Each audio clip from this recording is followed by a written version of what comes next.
Well guys, Luka Doncic is officially a Los Angeles Laker. He was introduced to their team earlier today, and during that interview, both he and Rob Pelinka made some very interesting comments.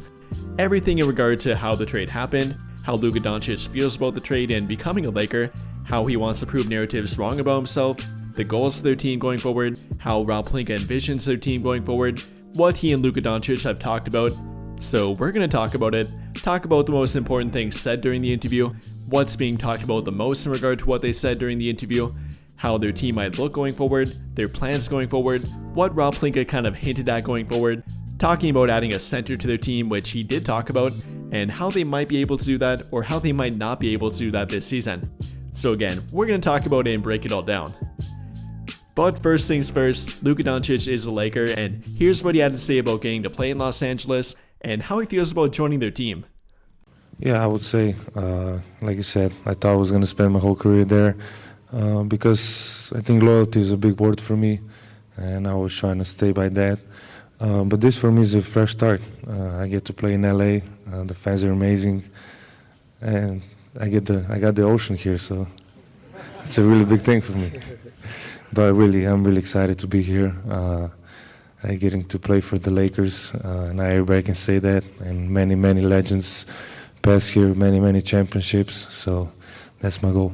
Hey Luka, there's the video the Lakers put out the other day of you noticed somebody was talking to you in Slovenian during a game in 2019. It's Kobe, and you turn around, you have the moment with him after the game, and just think, how do you go from that to then now joining the Lakers with LeBron James, and just thinking of the legacies of those two players and you having the chance to be the next one?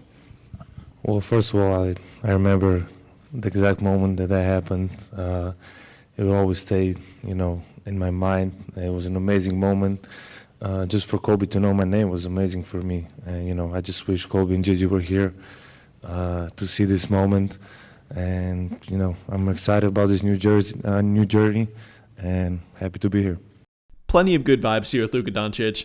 Obviously coming from a team that really didn't want him and didn't value him like he thought they did, and coming to a situation where he's very welcome and they want to build around him, not only this season, but for about the next decade, if not even longer at that point.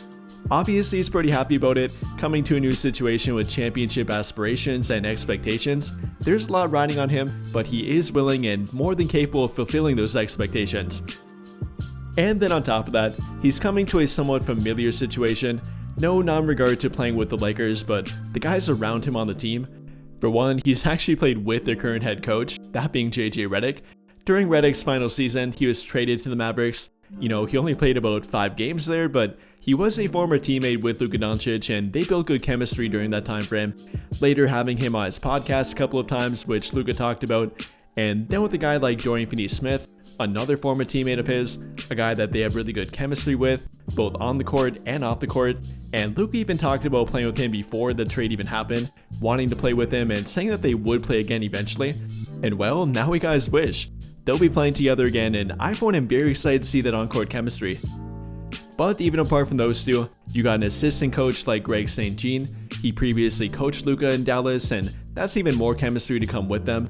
So all around, Luka will be coming back to a somewhat familiar situation and have guys around him that he's comfortable with and has had plenty of chemistry with, both on the court and off the court. And here's what he had to say about that. Luka, I know you had about 13 games as a teammate with JJ in Dallas, and just wondered what that was like for you, the relationship that you formed, and then your thoughts about playing for him as a coach. Yeah, first of all, he couldn't move at all, so it wasn't really. No, but it was a great relationship. I really respect him. You don't see me go on podcast. I went on his podcast twice, so you know how much respect I have for him, so I'm really excited that I can play for him. Luka, Mike mentioned JJ Redick, your former teammate. You've got Maxey and Markieff over there. Dorian Finney-Smith is a player you've spoken very highly about in the past. Greg St. Jean was a coach you've worked with. How is that going to help as you take on this crazy life change, having all these familiar faces be here for that transition?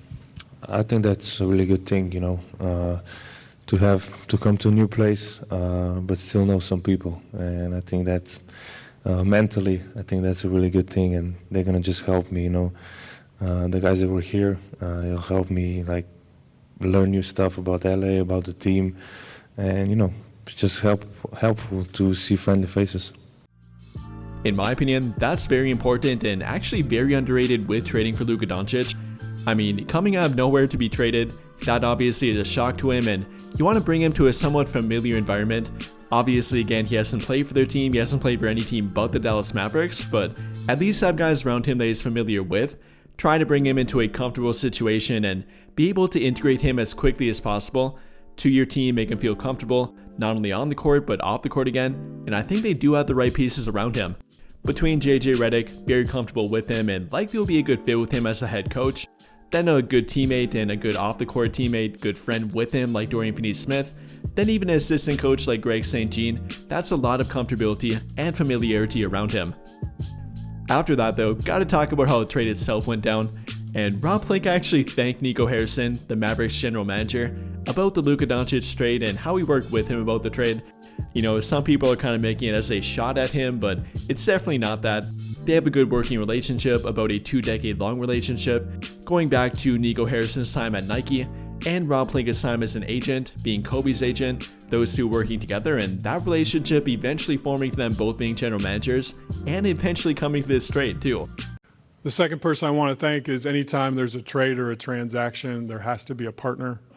And I want to thank the Dallas Mavericks, led by their GM, Nico Harrison, who was also very instrumental in bringing this opportunity to us and then staying true to the negotiations throughout, where it could be culminated with the trade being finalized and Luka Doncic, Maxi Kleber, and Markieff Morris becoming members of our team. And with that being said, Luka Doncic is a Laker, him, Markieff Morris, and Maxi Kleber, but he's the only one that can really help their team at this point. Markieff Morris being more of a veteran leader at this point, not really an on-court addition and not really a valuable addition. Yes, he helped the team win a championship back in 2020, but probably can't get much from him. Then for Maxi Kleber, he's currently out with a broken foot, will only be reevaluated in about 2 months, so his season might be over. So what can they do to help Luka Doncic and get him more help on the court and to make their team a better, well-rounded team going forward? Well, according to Rob Pelinka, they both talked about that, and the thing he immediately mentioned did happen to be a big, and one specifically that could be a lob threat for their team. I mean, if you take a look at the Mavericks, that's what they've done with their team, adding guys like Derek Lively, drafting him last season, and he's a great vertical threat, a great lob threat, a great rim protector, simply a very athletic big. Then last trade deadline going out and trading for Daniel Gafford, yet another very athletic big, a great rim protector, a great lob threat, and according to Rob Pelinka, that's something the team will prioritize and try to get going forward, and hopefully this season too. Rob, when you're talking about a championship caliber big and aligning with JJ Redick, what do you think the values in that position are required in the modern NBA? Versatility, mobility, a vertical lob threat. I think that's a key to the spacing that Luka likes to play with. Competitive. I think, those are some of the core things there. Those players are hard to find, but we'll accomplish the task that's before us. We'll find a way. We know we have a need for a big. The market for bigs right now, leading into the last 2 or 3 days of the trade deadline, is very dry. There's just not a lot available. So maybe we'll be able to do some stuff around the margins. I would say in terms of a big move for that position, it's probably more realistic that would be something that comes in the offseason. But Luka will be at the center of that as we build for the long term. We want to format a team that fits JJ's coaching style and his strengths and his needs to help us win a championship with the other people that are also on our team right now who are going to be a big part of that winning as well. But your question was about long term, so I'm speaking more to long term. Definitely some optimism there, but also some pessimism too. He mentioned the market being dry for a big, quote unquote, and I'm not exactly sure what he means by that. Probably the price for them and what it would take to get them, as there definitely are many of them that are available or could be available. Everyone from a guy like maybe Walker Kessler, a guy like Jakob Poeltl, Nikola Vucevic, maybe a Nick Claxton, all the way down to a Rob Williams, Duop Reith, and even a few more after that. The list goes on and on. I think the difference and the main point here about what he talked about is the price for them and how they value them and view them on their team long term. Long term is something else he talked about. He wants to add guys that will be with their team long term, not only Luka Doncic, but guys around him. And they're trying to build that mentality and they're fit for their team under not only Luka Doncic and LeBron James, but also JJ Redick, and him referencing the philosophy and basketball vision that Redick has for this team and trying to make that fit around him. What is your balance of thinking long-term with 25-year-old and then also just the short-term, knowing that the deadline's coming up on Thursday, just balancing the long-term vision with the short-term? We know that our roster has continued work to do to become complete. And just to be clear around the vision for our roster, we're going to build a roster that fits JJ Redick's philosophy, his basketball philosophy. That's something that we believe in, that we support, that we want to lean into. So in terms of roster decisions, JJ and I collaborate extensively around that and fitting how he wants to play. Definitely a lot to take away from that, and many different ways you can view it, many different ways you can interpret it. But I think the main thing here, the main point about it, is that Rob Pelinka is trying to prioritize their future and not willing to sacrifice that future to simply make a marginal move that he doesn't really view that highly to improve their team slightly this season. Obviously, again, he's willing to make that all-in kind of move he traded for Luka Doncic, but will that move be available again at the trade deadline? I'm not sure it will be, hopefully it will be, but he's kind of sounding a bit pessimistic about it and not willing to go all in for a trade that's not worth it. Don't get me wrong, I definitely want him to make a trade, and I think it would be disappointing if he does make a trade, but I'd rather not have him make a trade than simply make a bad trade. Don't do something that would jeopardize their future and ability to compete for a championship long term with Luka Doncic. That wouldn't be a good thing. But yes, I obviously would like for him to target a center. That's priority number one for their team at this point. You can't win a championship with Jackson Hayes your starting center unless he would show major improvement and absolutely flourish with Luka Doncic on the team. I think he's a good lob threat for their team, but not the defensive big that they need right now and not the guy that they would probably win a championship with. Whether that be a guy like Walker Kessler, Miles Turner, if he's available, if either of them are available for that fact, or maybe a guy like Nick Claxton, Rob Williams, whoever it might be, I think they should look to target them and try to make a trade for them before the trade deadline. And hopefully Rob Pelinka views it that way too. But with all of that being said, a whole lot to take away from this press conference and introduction of Luka Doncic being a Laker. Still really weird to say that and say it out loud for that fact, but he does happen to be a Los Angeles Laker.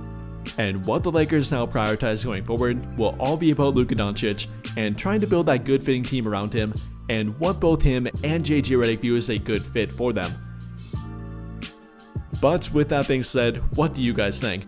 How do you feel about the introductory press conference, what Luka Doncic had to say, what Rob Pelinka had to say, and what their team might do going forward with it? Let me know your thoughts in the comments down below. But I think that'll pretty much do it for this one, and if you enjoyed the video, then I'll greatly appreciate it if you dropped a like, subscribe to the channel if you have not already, and hit that notification bell to never miss out when I upload a video. But as always, thank you for watching and have a great day.